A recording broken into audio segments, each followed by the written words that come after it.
વટફળતી જાય છે તમે.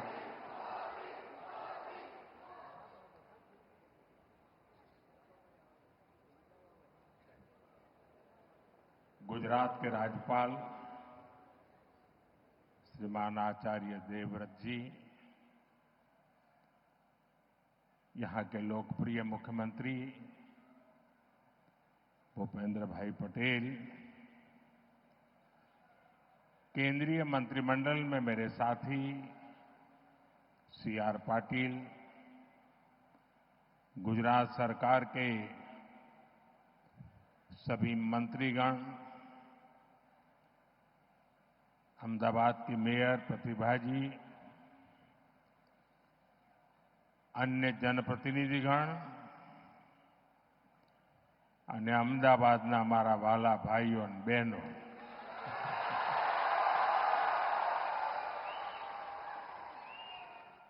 આજે તો તમે રંગ રાખ્યો છે હો.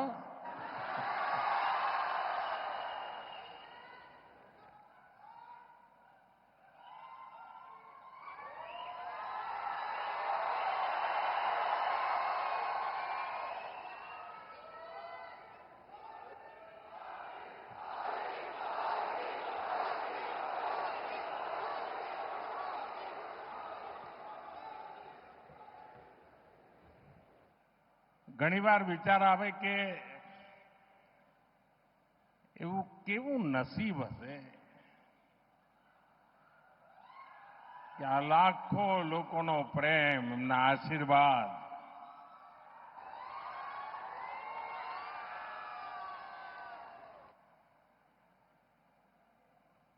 હું આપ સૌનો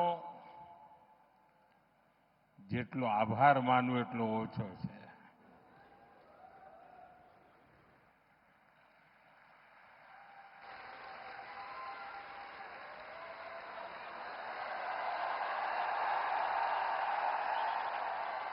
देखिए उधर छोटा नरेंद्र कोई खड़ा हो गया है.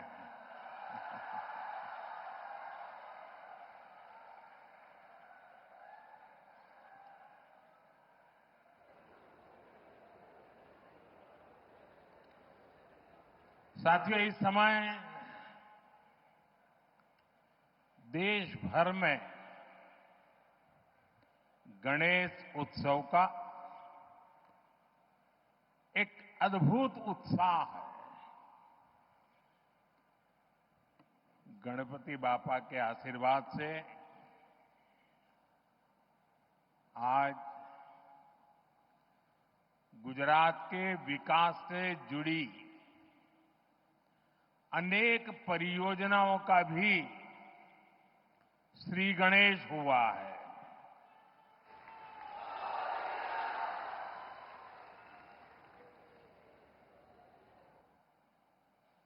ये मेरा सौभाग्य है कि आज मुझे विकास के अनेक प्रोजेक्ट आप सभी जनता जनार्दन के चरणों में समर्पित करने का, आपको सौंपने का सौभाग्य मिला है. मैं इन विकास कार्यों के लिए आप सभी को बहुत बहुत बधाई देता हूं.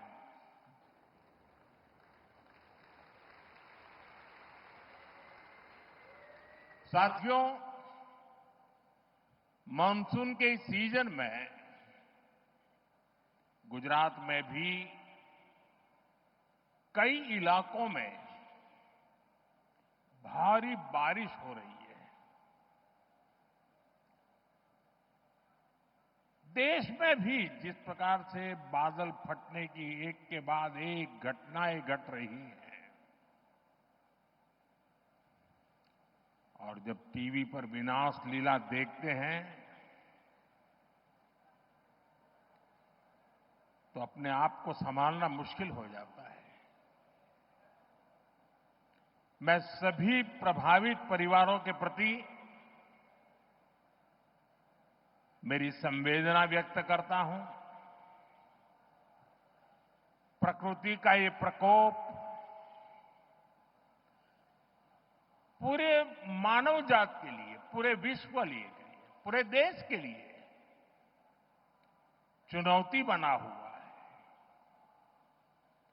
केंद्र सरकार सभी राज्य सरकारों के साथ मिलकर राहत और बचाव के काम में जुटी हुई है। साथियों, गुजरात की ये धरती दो मोहन की धरती है।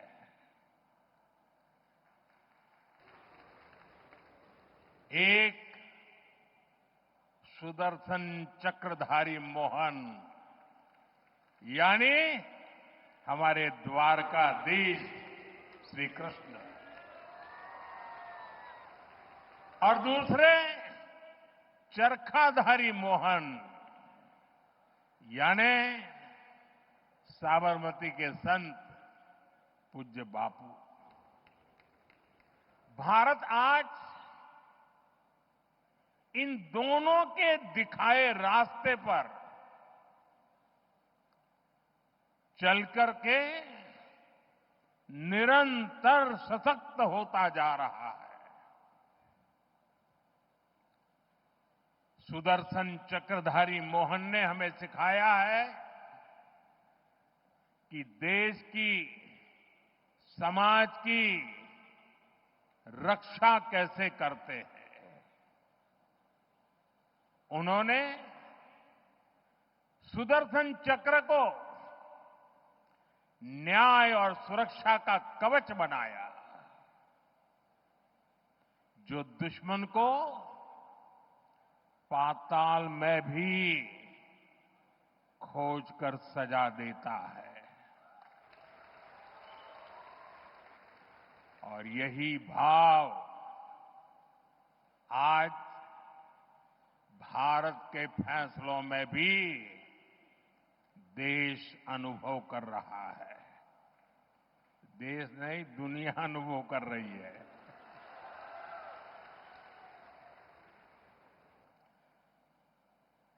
આપણા ગુજરાતે તો અને અમદાવાદે બધા જૂના કેવા દિવસો જોયા છે, જ્યારે હુલ્લડબાજો, ચક્કા ચલાવનારાઓ પતંગમાં લડાઈ કરીને લોકોને ઢાળી દે, કર્ફ્યુમાં જીવન ગુજારવું પડે, વાર તહેવારે અમદાવાદની ધરતી રક્ત રંજીત થઈ જતી હતી। आतताइयों, ये हमारा खून बहाते थे और दिल्ली में बैठी कांग्रेस सरकार कुछ नहीं करती थी।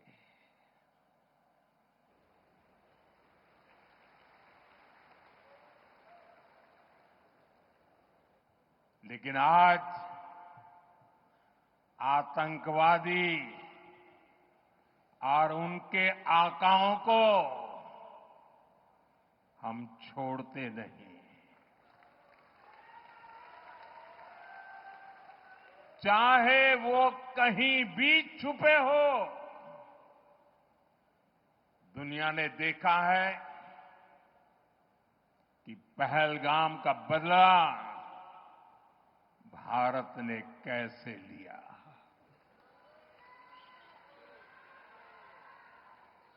बावीस मिनिट में બધું સફા ચટ કરી નાખ્યું।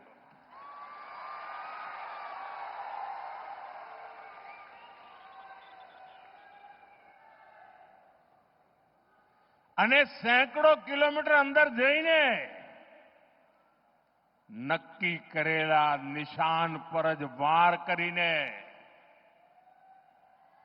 આતંકવાદની નાભી પર હુમલો કર્યો આપણે।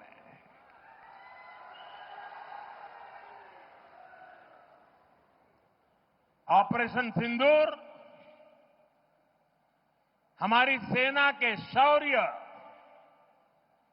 और सुदर्शन चक्रधारी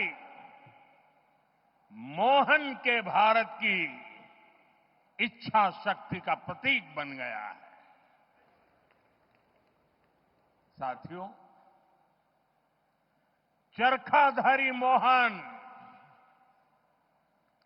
हमारे पूज्य बापू ने भारत की समृद्धि का रास्ता स्वदेशी में बताया था।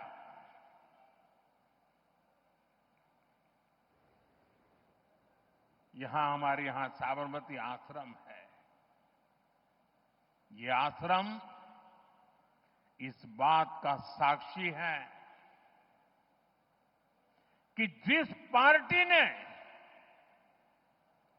उनका नाम लेकर दशकों तक सत्ता सुख भोगते रहे, उसने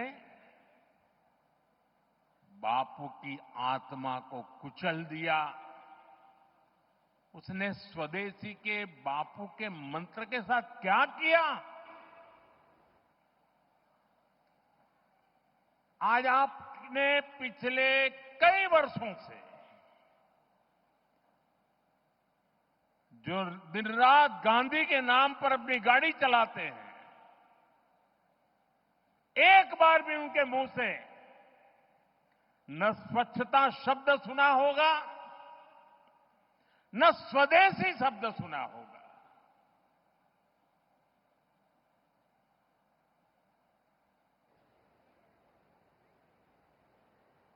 ये देश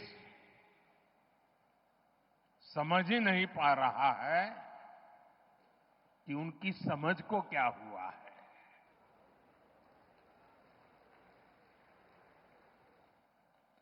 60-65 साल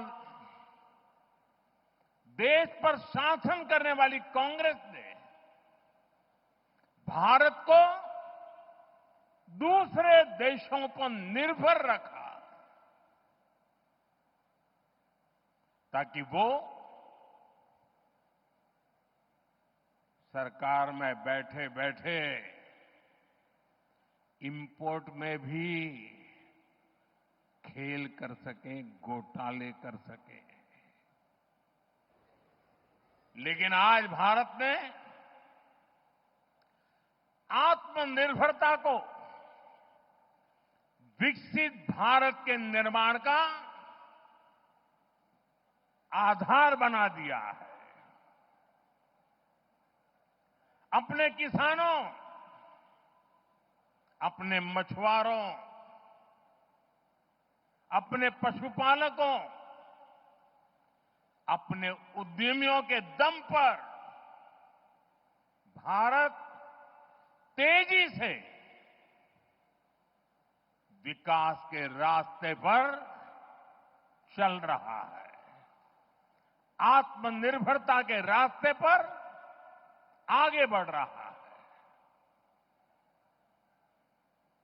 અને આપણા ગુજરાતમાં તો પશુપાલકો એટલી બધી સંખ્યામાં છે અને આપણા ડેરી સેક્ટરની તાકાત જુઓ ને। હું આજે જ હમણાં ફિજીના પ્રધાનમંત્રી સાથે મીટિંગ કરીને આવી રહ્યો છું। એ પણ આપણા ડેરી સેક્ટરને, આપણી કોઓપરેટિવ મૂવમેન્ટને ખૂબ આદરપૂર્વક વર્ણન કરીને કહેતા હતા કે મારા દેશમાં પણ કંઈક આવું થાય। સાથીઓ, આપણા પશુપાલકોએ અને પશુપાલનમાં તો ગુજરાતમાં બહેનોનું સૌથી મોટું યોગદાન હોય છે।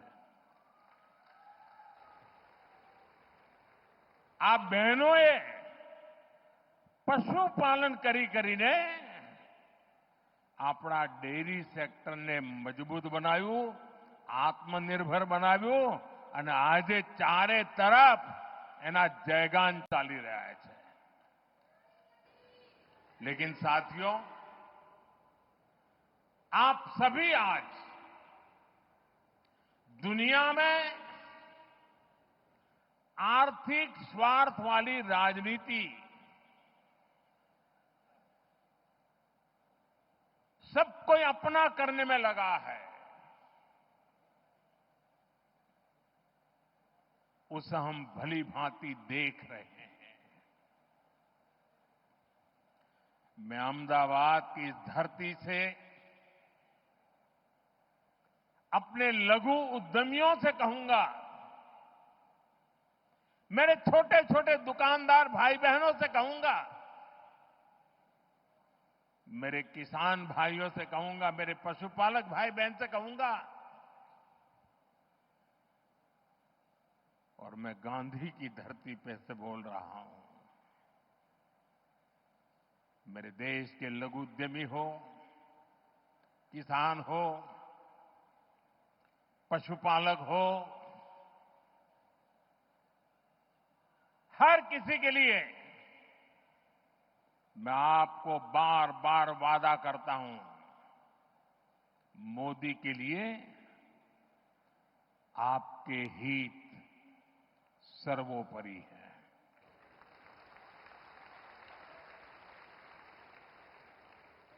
मेरी सरकार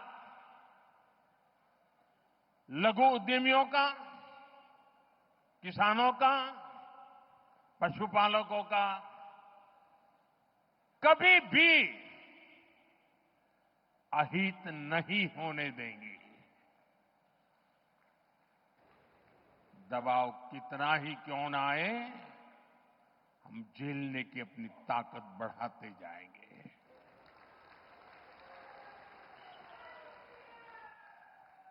साथियों, आज आत्मनिर्भर भारत अभियान को गुजरात से बहुत ऊर्जा मिल रही है और इसके पीछे 2 दशकों की कड़ी मेहनत है। आज की नौजवान पीढ़ी ने वो दिन नहीं देखे हैं जब यहां आए दिन कर्फ्यू लगा रहते थे। यहां व्यापार कारोबार करना मुश्किल कर दिया जाता था, अशांति का माहौल बनाए रखा जाता था। लेकिन आज अहमदाबाद देश के सबसे सुरक्षित शहरों में से एक है और ये आप सभी ने करके दिखाया है। साथियों, गुजरात में शांति और सुरक्षा का जो ये वातावरण बना है, इसके सुखद परिणाम हम चारों तरफ देख रहे हैं। आज हर प्रकार की इंडस्ट्री का विस्तार गुजरात की धरती पर हो रहा है। पूरा गुजरात ये देखकर गर्व करता है कि कैसे हमारा राज्य मैन्युफैक्चरिंग हब बन गया है। તમને ખબર હશે, તમારામાંથી જે વડીલ ભાઈ બહેનો હશે, જ્યારે ગુજરાતને અલગ થવાનું એક આંદોલન ચાલતું હતું, મહાગુજરાત આંદોલન, ત્યારે અનેક લોકો આપણને કહે કે તમારા ગુજરાત જુદું કરીને શું કરશો, ભૂખે મરશો, એવું કે તમારી પાસે છે શું?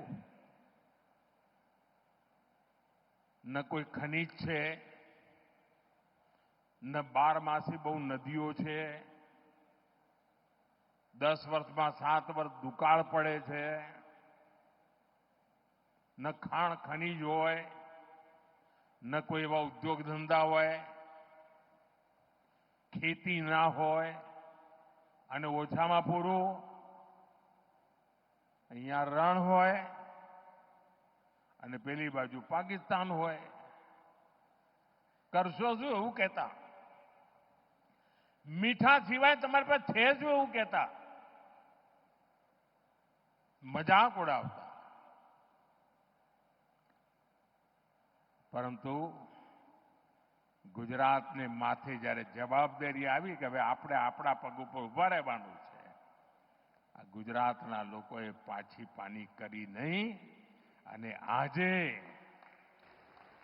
તમારી પાસે શું છે કહેનારાઓને અમારી પાસે ડાયમંડ નથી ભાઈ, એકે ડાયમંડની ખાણ નથી, પણ દુનિયામાં 10માંથી 9 ડાયમંડ મારી ગુજરાતની ધરતી પરથી આગળ વધતા હોય છે.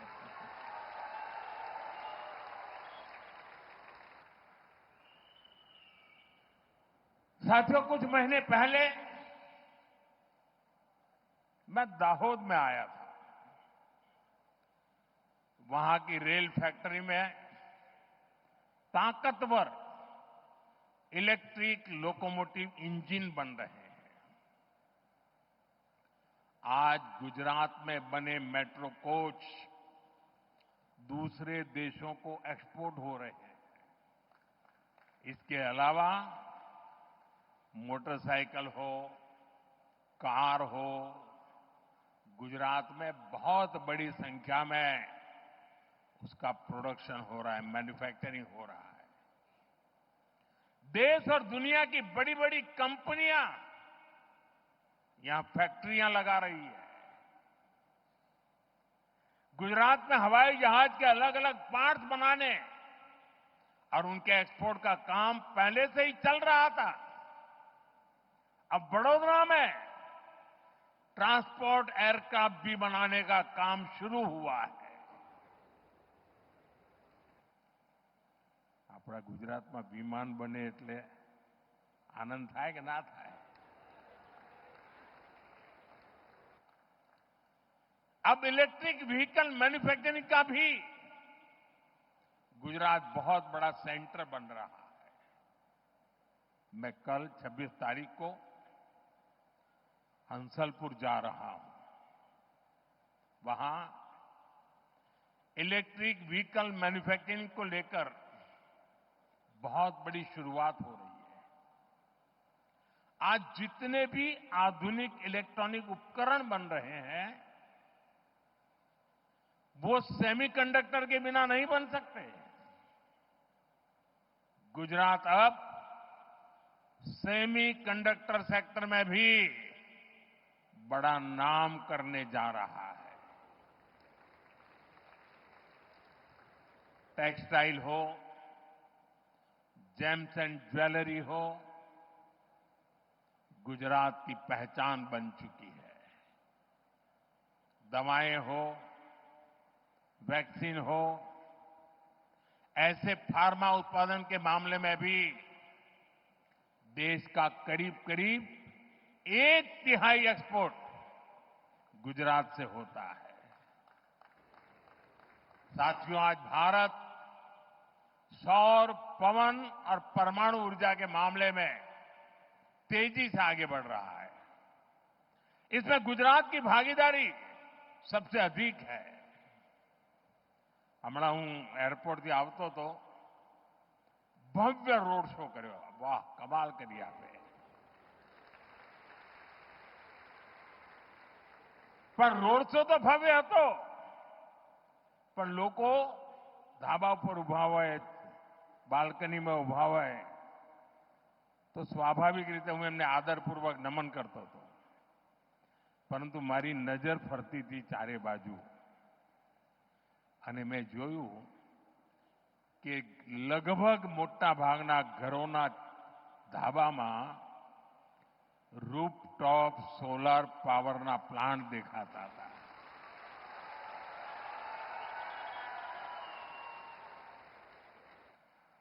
गुजरात ग्रीन एनर्जी और पेट्रोकेमिकल्स का भी एक बड़ा केंद्र बनता जा रहा है. गुजरात देश की पेट्रोकेमिकल जरूरतों को पूरा करने में भी बड़ी भूमिका निभा रहा है. जो हमारा प्लास्टिक उद्योग है, सिंथेटिक फाइबर है, फर्टिलाइजर है, दवाएं हैं, पेंट इंडस्ट्री है, कॉस्मेटिक्स है, इनका सबसे बड़ा आधार पेट्रोकेमिकल सेक्टर ही है. गुजरात में पुराने उद्योगों का विस्तार हो रहा है.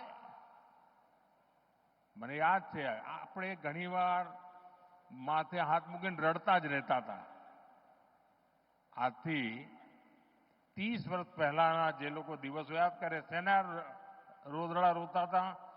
મિલો બંધ થઈ ગઈ, મિલો બંધ થઈ ગઈ, મિલો બંધ થઈ ગઈ. એ તમે રોજ એ જ ચાલતું હોય અને કોઈ પણ નેતા આવેલા એ છાપાવાળા આપણે એ જ પૂછે, બોલો મિલો બંધ થઈ ગઈ શું કરશો?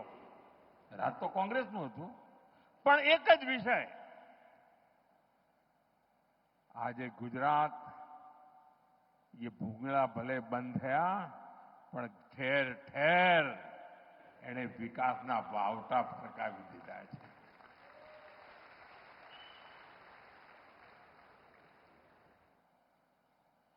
नए उद्योगों की नींव रखी जा रही है और ये सारे प्रयास आत्मनिर्भर भारत को मजबूत कर रहे हैं.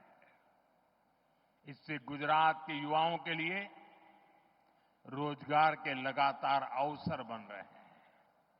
साथियों, उद्योग हो, खेती किसानी हो या फिर टूरिज्म हो, इनके लिए बेहतरीन कनेक्टिविटी बहुत जरूरी है. बीते 20-25 साल में गुजरात की कनेक्टिविटी का कायाकल्प हो चुका है. आज भी यहां रोड और रेल से जुड़े अनेक प्रोजेक्ट्स का शिलान्यास और लोकार्पण किया गया है. सर्कुलर रोड यानी सरदार पटेल रिंग रोड अब और चौड़ी हो रही है. अब ये 6 लेन की चौड़ी सड़क बन रही है. इससे शहर के सबसे भीड़भाड़ वाले इलाकों में ट्रैफिक जाम की समस्या कम होगी. इसी तरह विरमगाम खुदड़ रामपुरा रोड उसको चौड़ा होने से यहां के किसानों को, उद्योगों को सुविधा मिलेगी. ये जो नए अंडरपास है, रेलवे ओवरब्रिज है, ये शहर की कनेक्टिविटी को और बेहतर बनाएंगे.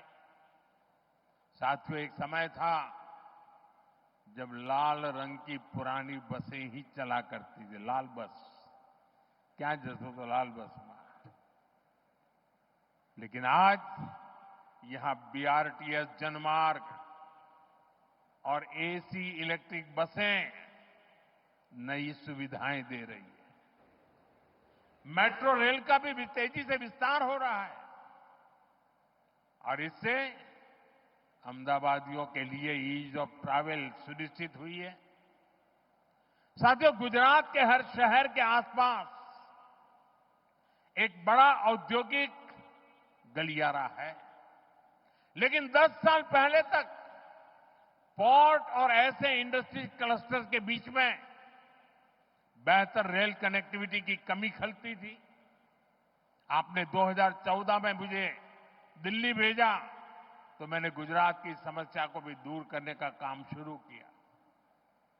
11 सालों में करीब 3000 किलोमीटर लंबे नए रेल ट्रैक गुजरात में बिछाए गए हैं. गुजरात में रेलवे के पूरे नेटवर्क का 100% बिजलीकरण हो चुका है. आज भी जो रेलवे प्रोजेक्ट गुजरात को मिले हैं, इससे किसानों, उद्योगों और श्रद्धालुओं सभी को लाभ होगा.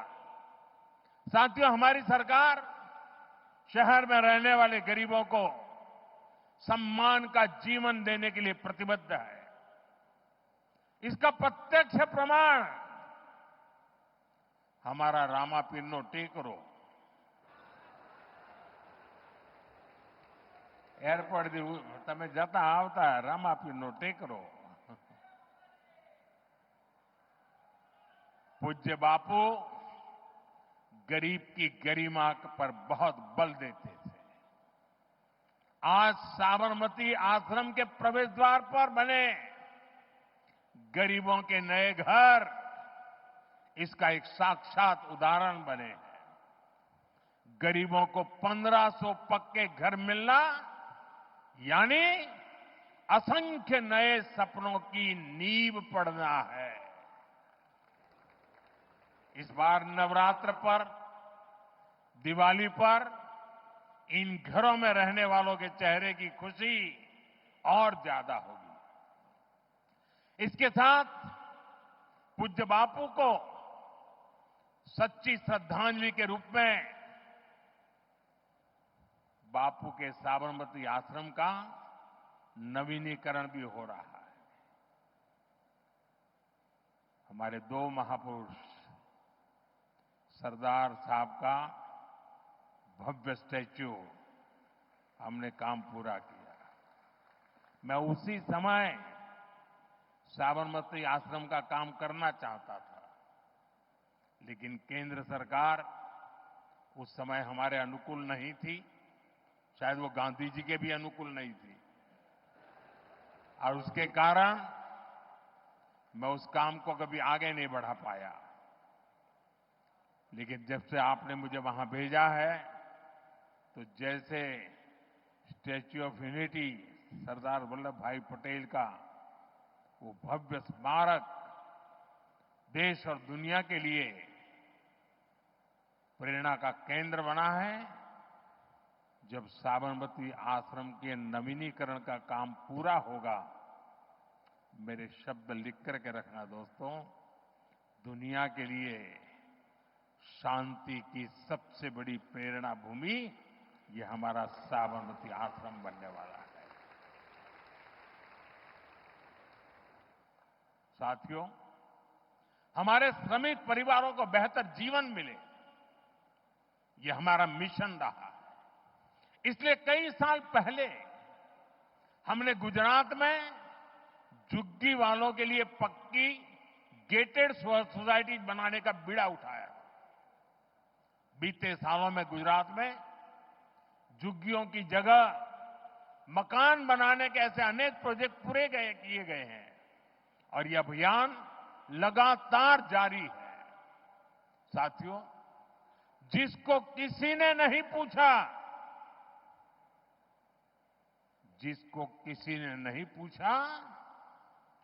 मोदी उसको पूजता है।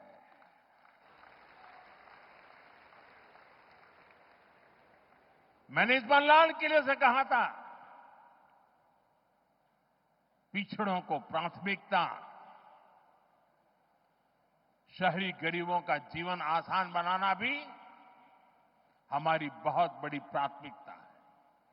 रेहड़ी फुटपाथ पर काम करने वाले साथियों को भी पहले किसी ने नहीं पूछा। हमारी सरकार ने इनके लिए पीएम स्वनिधि योजना शुरू की।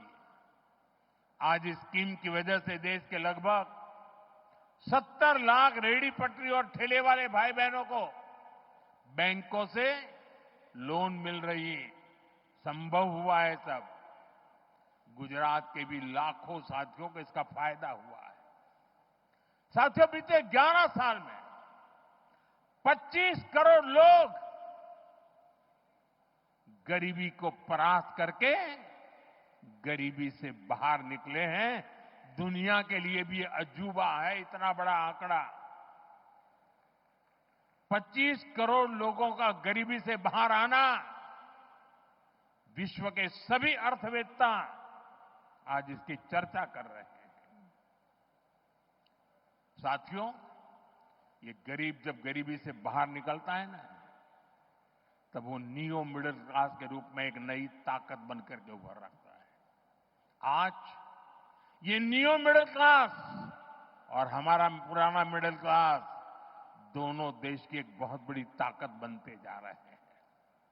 हमारा निरंतर प्रयास है कि नियो मिडिल क्लास और मिडिल क्लास दोनों को सशक्त करना। આપણા અમદાવાદના ભાઈઓ, એમના માટે તો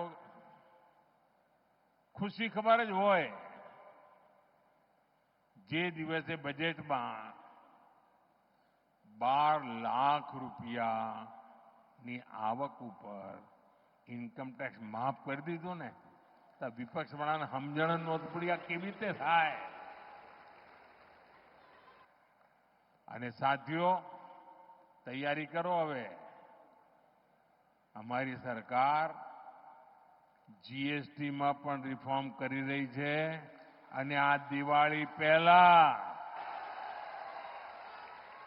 મોટી ભેટ સોગાદ તમારા માટે તૈયાર થઈ રહી છે और जीएसटी रिफॉर्म के कारण हमारे लघु उद्यमियों को मदद मिलेगी और बहुत सी चीजों पर टैक्स भी कम हो जाएगा। इस बार की दिवाली पर व्यापारी वर्ग हो या फिर हमारे बाकी परिवारजन, सबको खुशियों का डबल बोनस मिलने वाला है। साथियों, अभी मैं पीएम सूर्यघर की बात कर रहा था। अब पीएम सूर्यघर मुफ्त बिजली योजना से हम बिजली बिल जीरो कर रहे हैं। गुजरात में अभी तक इस स्कीम से करीब 6 लाख परिवार जुड़ चुके हैं। इन परिवारों को सरकार की तरफ से अकेले गुजरात में ही 3,000 करोड़ रुपए से अधिक दिए गए हैं। इससे अब उनको हर महीने बिजली बिल में बड़ी बचत हो रही है। साथियों, अहमदाबाद शहर आज सपनों और संकल्पों का शहर बन रहा है। लेकिन एक समय था जब लोग अहमदाबाद को गर्दाबाद कहकर मजाक उड़ाते थे। चारों तरफ उड़ती धूल, मिट्टी, कूड़े कचरे के ढेर, यही शहर का दुर्भाग्य बन गया था। मुझे खुशी है कि आज स्वच्छता के मामले में अहमदाबाद देश में नाम कमा रहा है। ये हर अहमदाबादी के सहयोग से संभव हो पाया है। लेकिन साथियों, ये स्वच्छता, आ स्वच्छताનું અભિયાન એક દિવસનું નથી। એ પેઢી દર પેઢી રોજે રોજ કરવાનું કામ છે। સ્વચ્છતા એ સ્વભાવ બનાવીએ તો જ ધાર્યું પરિણામ મેળવી શકીએ। સાથીઓ, આપણી આ સાબરમતી નદી કેવા હાલ હતા। एक सूखा नाला हुआ करता था। सर्कस होते थे उसमें, बच्चे क्रिकेट खेलते थे। अहमदाबाद के लोगों ने संकल्प लिया कि स्थिति को बदलेंगे। अब यहां की साबरमती रिवर फ्रंट इस शहर का गौरव बढ़ा रहा है। साथियों, कांकरिया झील का पानी भी खरपतवार की वजह से हरा और बदबूदार रहता था। आसपास टहलना भी मुश्किल होता था और असामाजिक तत्वों के लिए पसंदीदा जगह तो हुई करती थी। वहां से कोई निकलने का हिम्मत नहीं करता था। आज ये घूमने फिरने की सबसे बेहतरीन जगह बन चुकी है। तालाब में बोटिंग हो या किड सिटी में बच्चों के लिए मस्ती और ज्ञान का संगम, ये सब अहमदाबाद की बदलती तस्वीर है। કાંકરિયા કાર્નિવલ હવે તો અમદાવાદનું મોટું ઘરેણું બની ગયું છે। એણે અમદાવાદની નવી પહેચાન ઊભી કરી દીધી છે।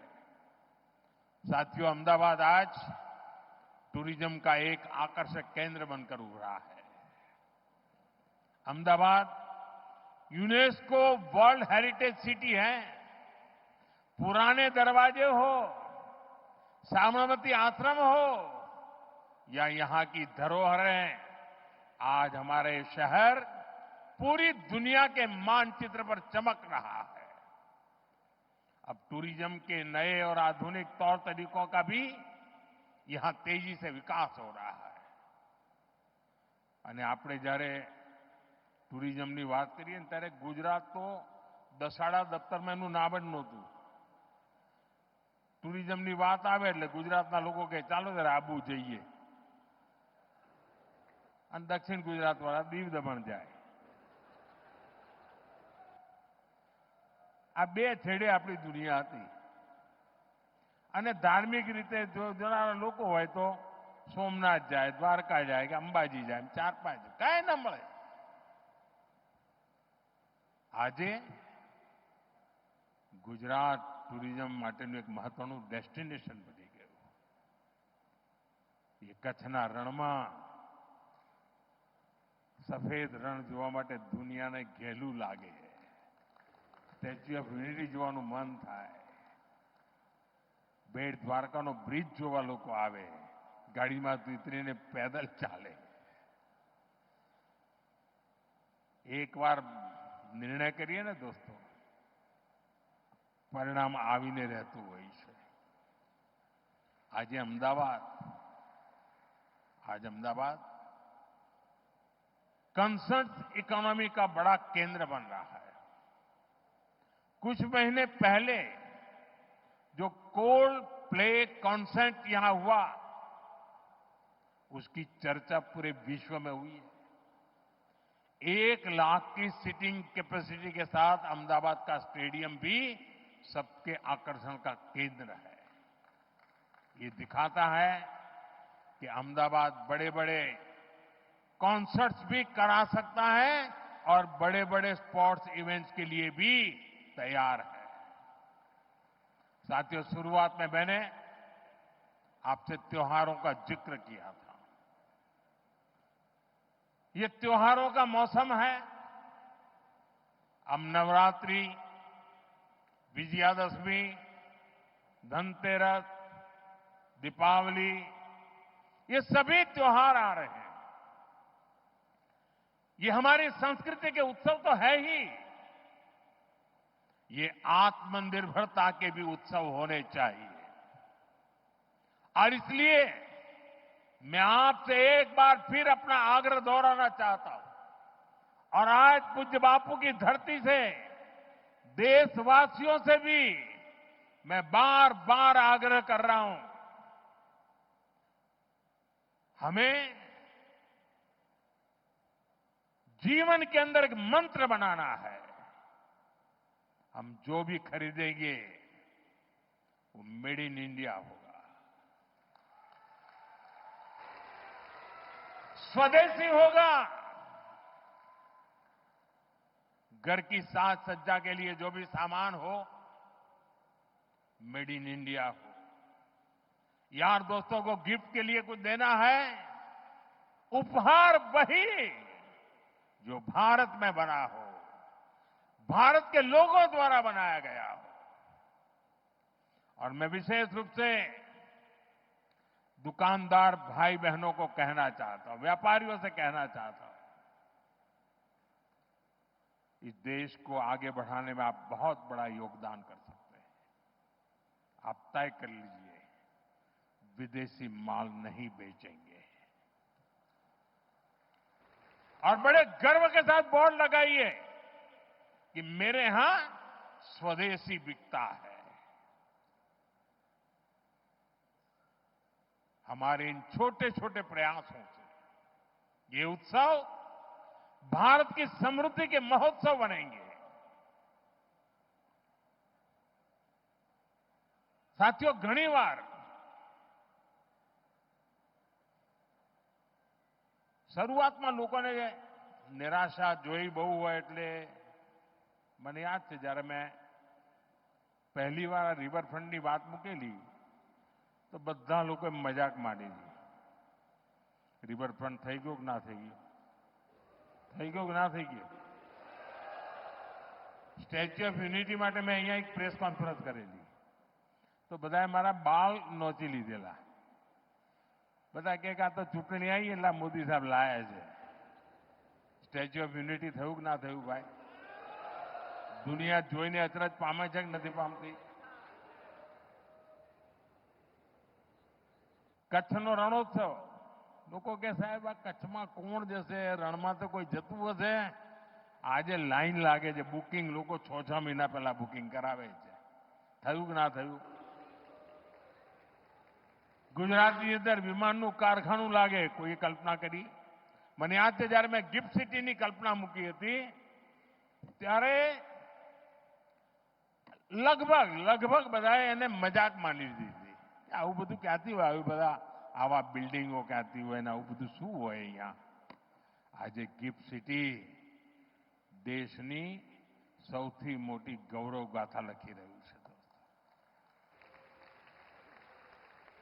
અને આ બધી બાબતો હું તમને એટલા માટે યાદ કરાવું છું. તમે બારીકીથી જોશો, આ દેશના સામર્થ્યની જો તમે પૂજા કરો તો તમારા સંકલ્પને દેશવાસીઓ ક્યારેય નિષ્ફળ નથી જવા દેતા. દેશવાસીઓ લોહી પાણી એક કરી દેતા હોય છે. આટલા બધા આતંકવાદી હુમલા થયા, દુશ્મનોને કંઈ નહીં થાય એવું માનતા હતા. સર્જિકલ સ્ટ્રાઇક કરી એમના લોન્ચિંગ પેડ ઉડાડી દીધા. એર સ્ટ્રાઇક કરી એમના ટ્રેનિંગ સેન્ટર ઉડાડી દીધા. ઓપરેશન સિંદૂર કર્યું, એમની નાભી પર જઈને વાર કર્યો.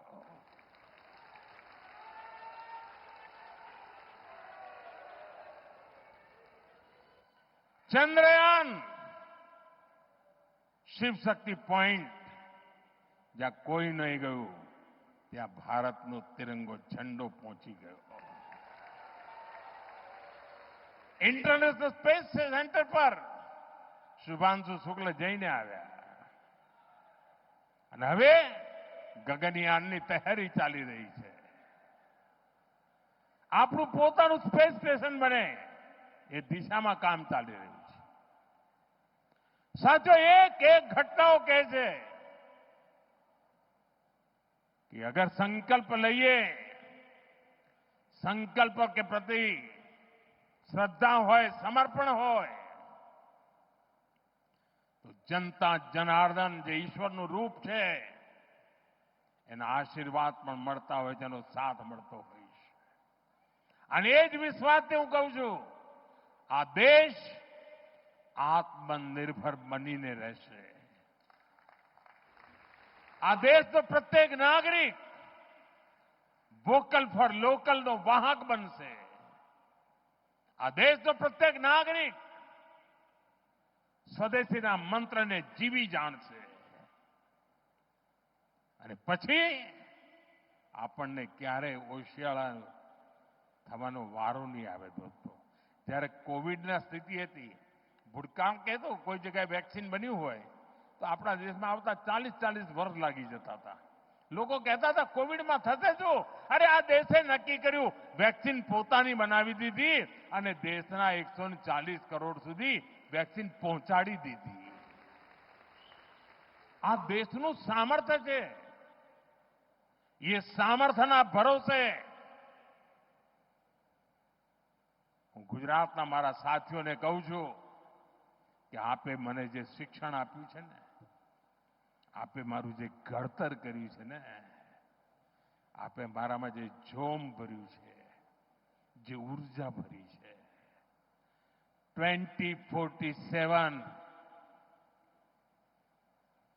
દેશ જ્યારે આઝાદીના 100 વર્ષ મનાવતો હશે, આ દેશ વિકસિત ભારત બનીને રહ્યો હશે.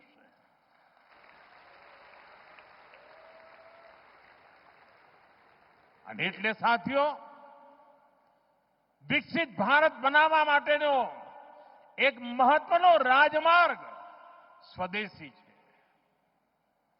મહત્વનો રાજમાર્ગ આત્મનિર્ભર ભારત છે. અને જે લોકો વસ્તુઓ બનાવે છે, મેન્યુફેક્ચરિંગ કરે છે, પ્રોડક્શન કરે છે, એમને મારી વિનંતી છે કે તમે ઉત્તરોત્તર તમે તમારી ક્વોલિટી ઓર સુધારો, એની કિંમત ઓર ઘટાડો. તમે જુઓ, હિન્દુસ્તાનનો માનવી ક્યારેય બહારથી કશું લેશે નહીં. આ ભાવ આપણે જગાડીએ અને દુનિયાની સામે એક ઉદાહરણ પૂરું પાડીએ. અને વિશ્વના અનેક દેશો છે સાથીઓ કે જ્યારે સંકટો આવે ત્યારે પોતાની જાતને છાતી કાઢીને ઉભા થઈ જાય ને, પરિણામ લાવીને દેતા હોય છે. આપણે માટે અવસર આવ્યો છે. સંકલ્પને પૂરા કરવા માટેનું સામર્થ્ય લઈને નીકળવાનું છે. અને મને પૂરો વિશ્વાસ છે, ગુજરાતે જેમ મને હંમેશા સાથ આપ્યો છે, દેશ પણ મને સાથ આપશે અને દેશ વિકસિત ભારત બનીને રહેશે. આપ સૌને વિકાસની અનમોલ સોગાદો માટે ખૂબ ખૂબ શુભકામનાઓ. ગુજરાત ખૂબ પ્રગતિ કરે, નવા નવા શિખરો સર કરે અને ગુજરાતીઓની તાકાત છે કરીને રહેશે. આપ સૌનો ખૂબ ખૂબ આભાર. મારી સાથે પૂરી તાકાતથી બોલીએ, ભારત માતા કી, ભારત માતા કી, भारत माता की. धन्यवाद.